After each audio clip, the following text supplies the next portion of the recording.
back to another episode of Spotlight. Today we have Erik with us all the way from the Boston area. How are you doing today, Erik?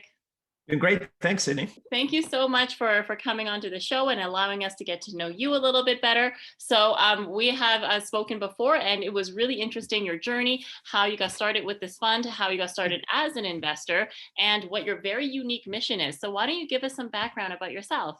So I've been in the corporate innovation and startup world my entire career. I was employee number one at a startup back in the early 90s.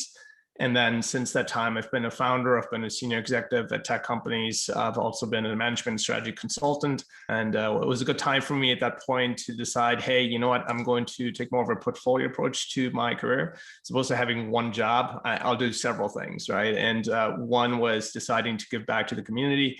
So I mentor at several accelerators, including Techstars.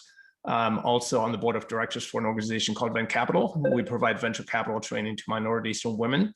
I'm also on the board of advisors for an organization called the Capital Network. We provide fundraising training for founders and specifically also for women. We have a female fellows program that's running right now. So we've got both Venture Capital and the female fellows program running in parallel at this point.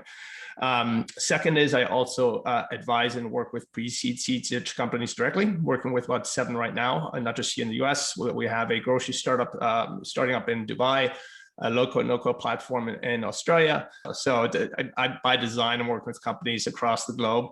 So the third part is on the investing side that you were asking about. So when I exited in 2018, I decided, hey, I'd like to be on the other side of the table as well, work with great entrepreneurs and founders, and also do some investing. So I actually started out angel investing and it became part of a group here in Boston called Walnut Ventures, and typically invests very early stage, pre-seed, seed stage companies.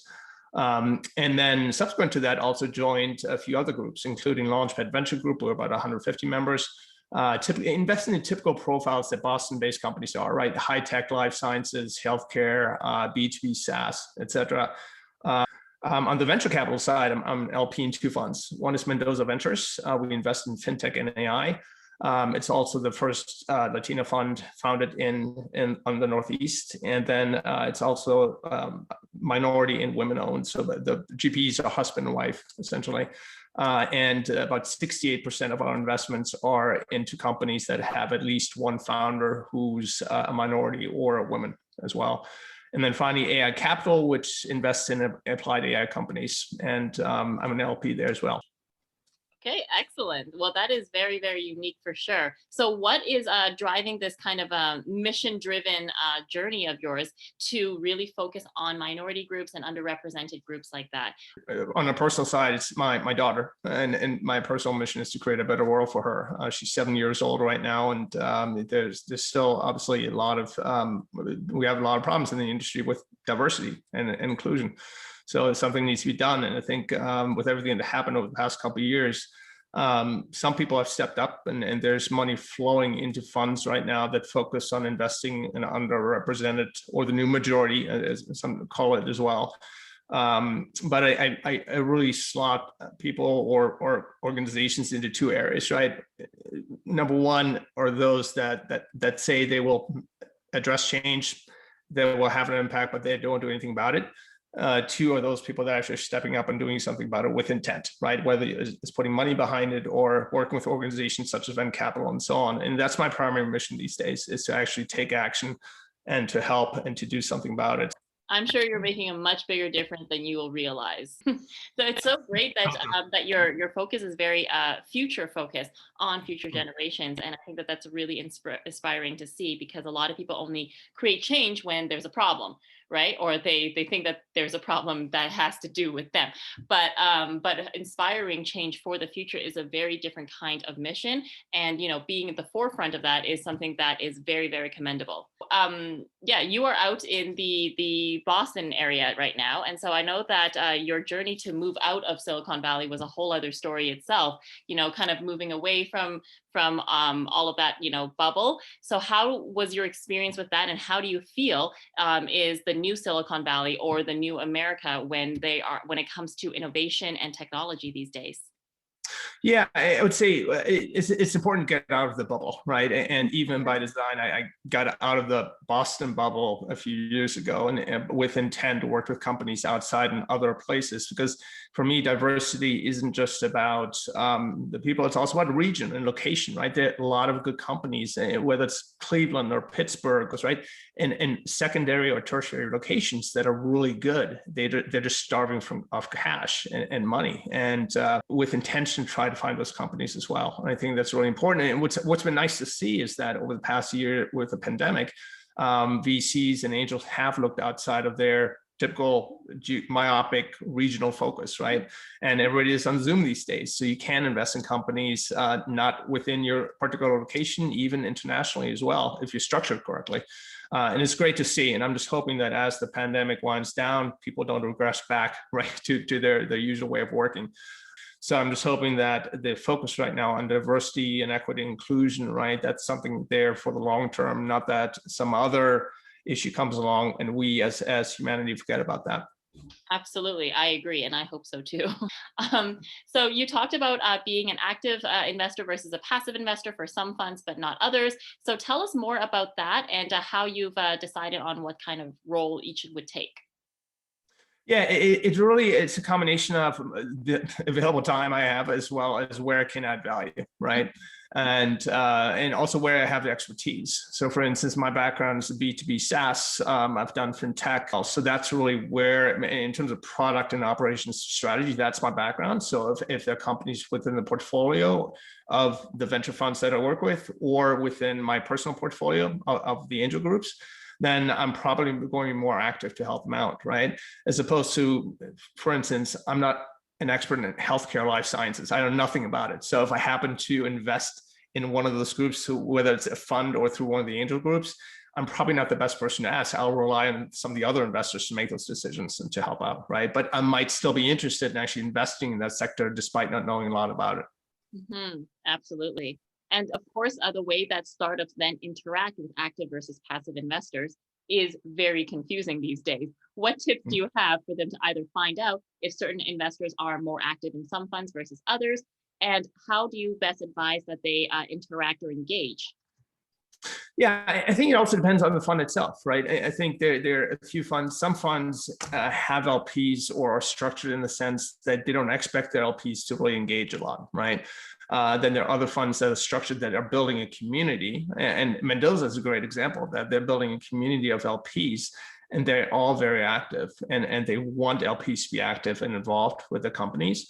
And there's a lot of communication going back and forth about what's happening, right? As opposed to some other funds that I know of that where you basically write a check and then that's pretty much it, right? And you get your quarterly updates, but you're really not engaged in the LP. So I prefer the former, the way that Mendoza Venture operates. Okay, awesome. Yeah. I know that you are advising on a lot of startups, so you are on the board of advisors for a lot of startups at the early stage. Would you say that in terms of Series A or seed or pre-seed would be early enough or too early to have a board of advisors? You should have a board of advisors or a set of advisors, right? You should start as soon as possible as a founder, right? You should always surround yourself with the team itself that you're hiring, whether it's a co-founder or initial team members, the founding team essentially, or the people you're surrounding yourself with respect to the advisors. You should start early, right? And fill in the blind spots that you have. And advisors come in different flavors, right? Some advisors might be generalists. They've been there, done that. They can help you along in terms of thinking through strategy and growth.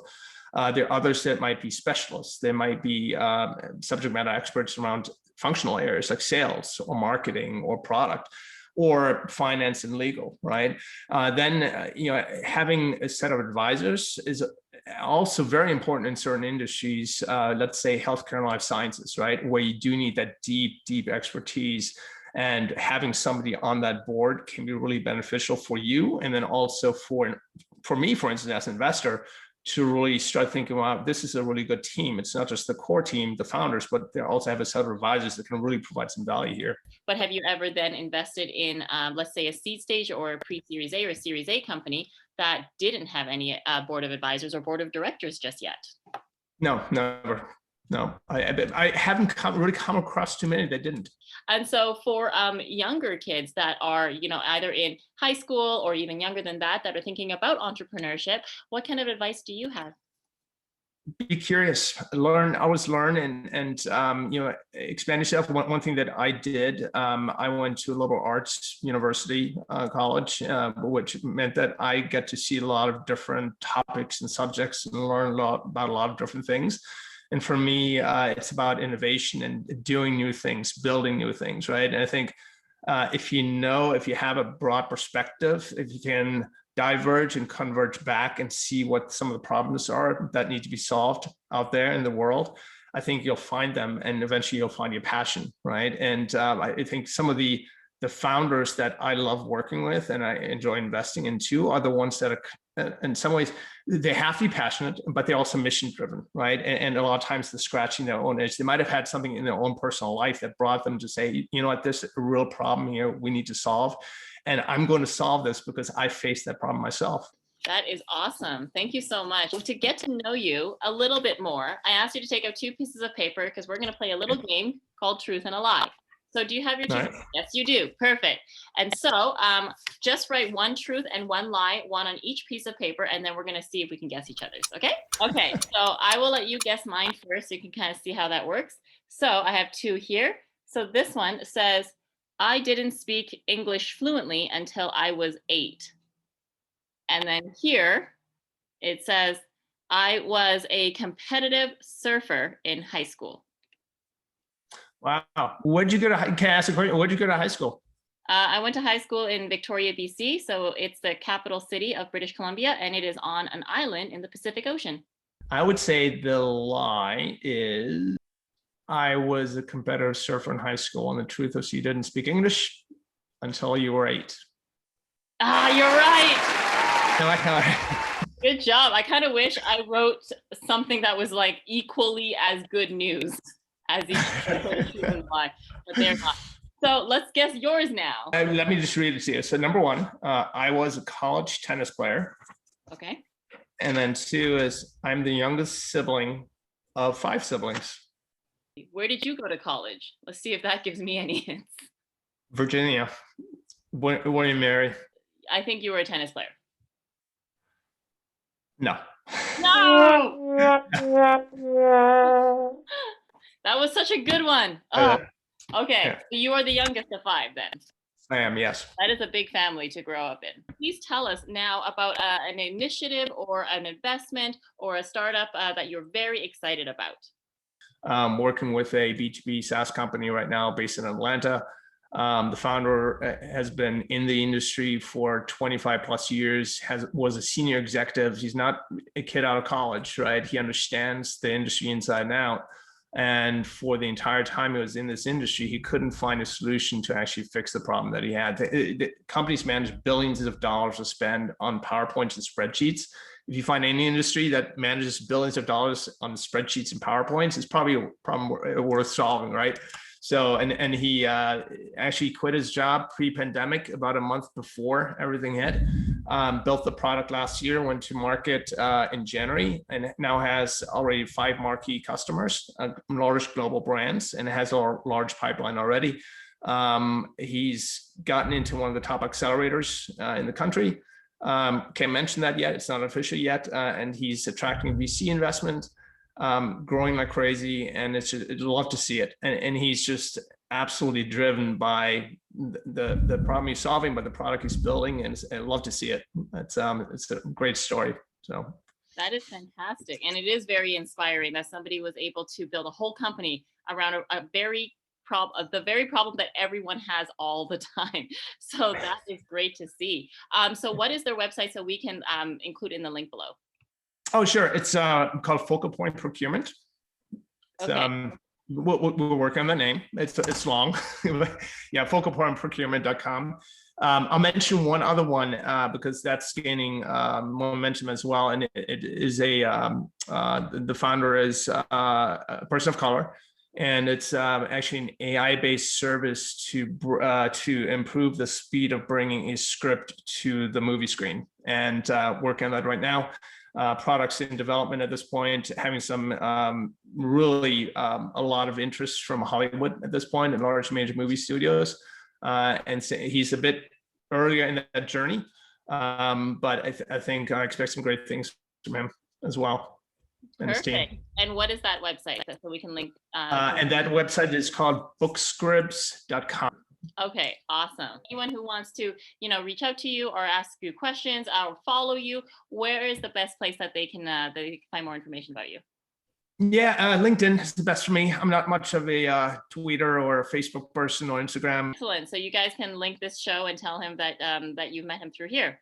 So thank you so much, Erik, again for your time and for joining us on the show today. Thanks for having me, Sydney. Okay, bye. Bye.